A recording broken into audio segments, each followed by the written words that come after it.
guys, welcome back to the Aphrodite podcast, where I teach you to be unapologetically your authentic self. So for today, I switched my scenery, so there might be a little bit of background noise. I'm just on a little solo date, wanting to paint something. For today's topic, I wanted to talk about how it's never too late to start something, to start a goal or to start a venture, or it's never too late to start something that's been on your mind for a while. So a concept that a lot of us have to understand is that you will fail. Failure is the road to success, because in your failure, you become more comfortable trying new things and taking new risks. If you don't fail, you'll never know what did and didn't work out for you. So for the longest time, I would put off doing things because I was too scared that I wouldn't do it perfectly. And a lot of us have that perfectionism mindset that if we don't do something perfect, then there's no point of doing it at all. But that holds us back from experiencing new things and getting to know ourselves better. If you don't put yourself out there, how are you going to know what works for you and what doesn't? A lot of us maybe don't even know what our goal is in life, so that's why we don't even want to start, because we fear that we don't have a sense of direction, or we've never been modeled success growing up, or we don't know what it looks like to go after your goals. But you're only holding yourself back, and resistance is such a big thing. I feel like a lot of people don't start their goal because they have this internal fight with themselves of their old self trying to remain the same. If you don't learn to sit in that discomfort, you'll never learn how to meet the other end of your potential. Life has so much to offer, and some of us decide to stick in what we were conditioned or what we were taught growing up, because the unknown is scary, not knowing what your end goal or what you're gonna look like on the other side. The faster you fail, the faster you learn. So the more you put yourself out there, the more you'll get comfortable with falling down and getting back up, because you know what to do the next time it comes, or the next time you're faced with an obstacle that already occurred, you know how to respond to it faster. For example, people who say they want to go to the gym, and as soon as the next day comes and it's time for them to go to the gym, they have this resistance of like, but I don't have my clothes set out, or I have to go look for my shoe and prepare my gym bag and do all this stuff. And then after a while of thinking about it, they may not pursue it anyways. But understanding that you failed that moment, the next time you set out to do a goal or to go back to the gym, you know to plan ahead, to make your life easier for your future self. And that's basically what achieving goals is making your life easier for your future self. The right now is going to be hard, it's going to be uncomfortable, but by setting out, for example, back to the gym example, by setting out your clothes, by pre-packing your gym bag, by knowing what bus route you have to take or how you're gonna get there, it makes it a lot easier to just do the action and get to the next step, so everything just flows a little bit faster. Next thing you know, you're at the gym. By doing this, you're training your mind to prepare for future discomforts and future resistance. So your mind then becomes more malleable, and you get better at knowing how to deal with the resistance that's in your mind. I don't think resistance ever goes away. I think we just become better at knowing how to notice it and knowing how to respond to it. For example, investing. Some people maybe say, oh, there's no point in investing in retirement, for example, because I have so many things that I have to do and so many things that I want. And not knowing what your specific goal is, like living in the right now. Some people might say because the future is unpredictable, there's no point in investing. People make excuses so they don't have to put action, so they don't have to put themselves through the tough time that it takes to achieve your goal. If you put yourself through those tough times and those discomfort moments of resistance, and you actually push through, you become better at doing it. It doesn't have to be perfect. It's not like you have to go to the gym and spend 2 hours there, or it's not like you have to save $10,000 in like 3 months. Listing out your goal, being specific, and I'm going to talk about the SMART method next, but being very specific on your goal and what it is you want to achieve and how long of a frame time that you give yourself makes it easier to take those day-to-day decisions. Life is literally days, hours, seconds that make up your whole life. So if you choose to spend those 4 hours, 5 hours scrolling instead of putting yourself through that little bit of discomfort to achieve something that you've been thinking about, that's been on your mind, you're going to keep knocking down your confidence. The more you say you're going to do something and then you don't follow through, you're telling yourself you don't believe in yourself. You're telling yourself that you don't follow through on your word, and that is building on your self-doubt and your lack of confidence. Even if you're like, oh, okay, whatever, it's been a busy day, it's okay if I don't follow through with what I said I wanted to do, you're only cheating yourself at the end of the day. So it's important. I wonder if I'm gonna get anything done painting with all this talking. It's hard for me to multitask, but we're gonna try to do both. It's important to be specific and to push yourself, because that's literally growth. It's the uncomfortable conditions and setting up your environment to the right degree where the discomfort isn't as uncomfortable until you become used to the discomfort and you thrive. My next topic, SMART goal method. So this method is basically a way to break down making your goals and how to achieve them. So S stands for specific, well-defined, and unambiguous, so not open to more than one definition. You need to know what it is you want to achieve. You need to write it down, because just thinking about the thought isn't completing the thought. Doing research on the thought isn't completing the thought.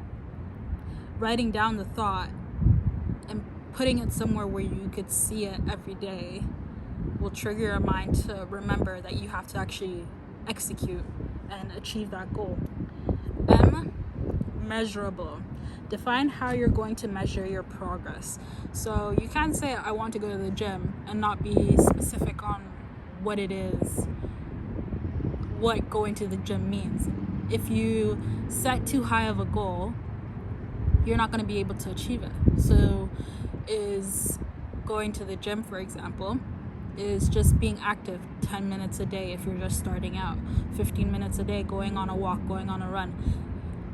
Learn how to measure each day of success. Every single day, how does your success grow? How does it progress? The next letter, A, achievable, which I kind of touched upon. Stretch your abilities but still remain realistic. So don't set too high of a goal where if you've never ran a marathon, you're all of a sudden setting the goal of you want to run a 5K.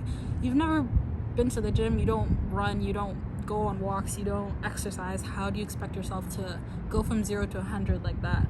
You need to have daily goals of what it means, what success means to you. And success is different to everyone else. If you compare yourself, you're only holding yourself back. Your only competition is yourself. So every day you have to think, how can I be better than how I was the day before? Even if it's just little steps. The little steps every day become big progress. The more you keep pushing your mind to do things that you want instead of what it feels is comfortable, in 3 months' time, you're going to be a completely different person because you've been pushing yourself. And by a certain point, I think 90 days is what I said before, is when a habit becomes ritual in your mind. Like, you can't go back, or it's harder to go back to your comfort because you've been so used to doing this thing. you won't want to go back to your comfort because you're so used to this change. So it's always getting through that first 3 months, that first 6 months. And obviously you have to have recognition for how hard you're working, but I think it's important to look at the long run of things. Don't set so small of a goal and then you'll be like, okay, well, I went to the gym for 2 months, that's good enough, and then you stop. That's why a lot of people fail at their New Year's resolution. They think because they've done it for a certain amount of time and now it's too hard to keep going with it, they kind of just make excuses and let themselves slack off. But it's that discipline is self-love. Discipline is how you show yourself that you are important, because you show up to your job every day because they're going to give you a paycheck at the end of every 2 weeks, right? But you can't show up for yourself in the same way. You're telling yourself that you're not as important as that paycheck. Someone else's dream, someone else's company, or someone else's dream is more important than putting time into yourself. Yes, we need the paycheck to live, but life is not just about a paycheck. Life is about finding peace and happiness, and working towards your goal is what's going to achieve that. R is relevant. Be sure your goals are aligned with your priorities. So don't just be working on goals because other people are working on certain goals. You have to know what you value in life. What is important to you? If having a good body or being physically fit or being physically healthy is important to you, there's no need for you to have a goal of bench pressing 300 pounds. Like that's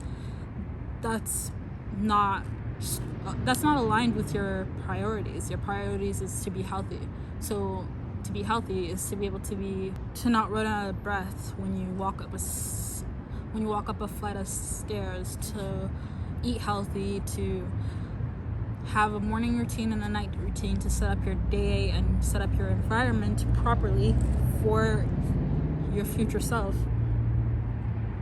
Defining your goal and keeping it relevant to what your values are and what you see as success, not based on other people's success, is important, because otherwise you're just living for other people. And once you achieve those goals, you're going to be like, oh, I wasted all that time achieving this thing that someone else said was important, and now I don't know what to do with myself. I have this, this is a quote: don't be good at something you hate, be good at something you love, so you get the most out of it. And T, the last letter, time bound. So you have to give yourself a limit of how long do I have to achieve this goal.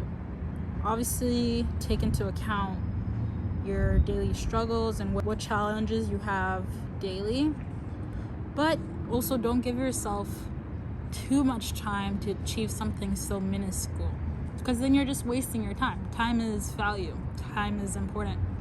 So if you're like, I want to be able to take 30-minute walks every day, and you're only going on a walk once a week, and it's only 10 minutes, 5 minutes, you're never going to achieve that 30-minute walk or run because you're not doing it consistently, and you're not pushing yourself to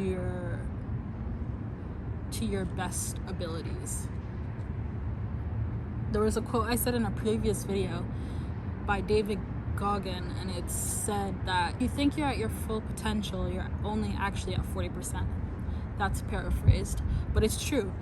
You're only giving yourself 40% because you know you could do better. You know you could wake up earlier to get your goals done, or you know you could plan more ahead of time and plan for your future self and do things ahead of time so your future self has it easier. But we refuse to do it because we don't want the discomfort right now. The resistance is too strong. The resistance is not going to change if you keep allowing it to dictate your everyday moves, your everyday choices. And with like eating healthy, being healthy, you don't have to commit to a 100% vegetables and fruit diet. Like you could give yourself, I think it's called the 80-20 rule or whatever. 80% of your diet can be healthy. That's achieving your goal. And then 20% is your guilt-free pleasures, like allowing yourself to have that little reward for doing the good work. You have to build a system for yourself that reinforces the hard work you're doing.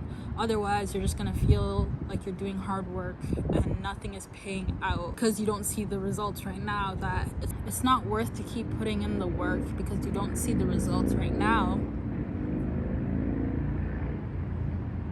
And that's not fair to yourself, because you're only cheating yourself. Every time you decide to refer back to your comfort, refer back to what you have been doing and not push yourself where you know you're capable of doing more, again, you're just telling yourself that you don't have confidence in yourself, that future thing or goal that you have for yourself is not important to you. It's not worth putting your time to, but you will wake up for that job the next day. So other people's dreams are more important than your own dream. And that's how companies thrive. They get other people to build their dreams so they can have more time to themselves. For my last point, you have to learn to pivot. So earlier I said failure is important. This kind of ties into that, because once you fail, you need to know what's the next move, or how can I reapproach that goal in a different way so it succeeds the next time. If you can't learn to pivot, you'll be stuck doing the same thing over and over, trying to get different results, and you'll just go insane. So if you don't like a job, stop. Say you work customer service, right? You don't like the job. Why would you keep applying to different customer service job if you don't like the environment of customer service? That doesn't make sense. You may think, yeah, you'll have to acquire different skills to find a different job, but is it not beneficial to you? Do you not learn something and have another skill under your belt than continuing to do the same job? And now it's 10 years, 15 years, and the job fires you, and now you have to move to another customer service job where you're not going to be happy, and you're working for the same low pay, and you're wondering why your life is not. Don't limit yourself. Educate yourself. Watch videos of people who are living the life you want or have the things you want, and listen to what it is that they're saying compared to other people who also have the same things or the same wealth or the same achievements that you want, and see what the consistent idea is and apply it to your life. After a while, you have to stop watching videos and reading books and actually start doing the work, but you need to first identify what it is that you're working towards. Be specific, be measurable, make sure it's realistic, give yourself the time limit that you have to achieve this goal, and learn to pivot. If that time limit didn't work, learn to pivot. What's the next move? Okay, how much longer time do I need? What's more realistic? Life is a series of trials, and how we respond to it basically determines where we'll be. And your mindset, what you say to yourself, what you believe, the conversations you surround yourself around will affect how you view the world and how you continue to show up for yourself. If you want to be healthy, but you're surrounding yourself around people who aren't being healthy with themselves, you're going to get discouraged. After a while, you're going to want to partake in those actions or activities that they're doing, because why do better if everyone around me is doing the average? Once you put yourself around people, community is important. Once you put yourself around people that are achieving more than you or that are always striving for better, you're going to want to do the same. You're going to have that drive in you as well. So it's important to know your goals, and like I said, to not be confined by your discomfort. So I got one flower done. I can't talk and paint. That's something I've learned about myself. So I'm just gonna have a little date with myself and finish this painting and go inside and edit this video probably. If you've listened this far, thank you for listening. Sorry that I didn't post sooner.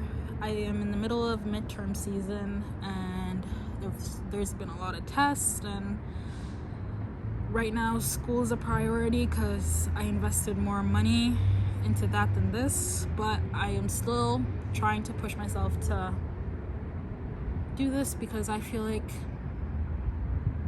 it's something that I want to get good at, and just being more comfortable speaking in front of the camera, and just being more disciplined and following through when I say I'm going to do something. So I'll probably post twice this week. I'm gonna record this, edit this, and then maybe on Friday I'll record my other video and edit it and post both of them on Monday. And then I'm going to take a break because I want to get better.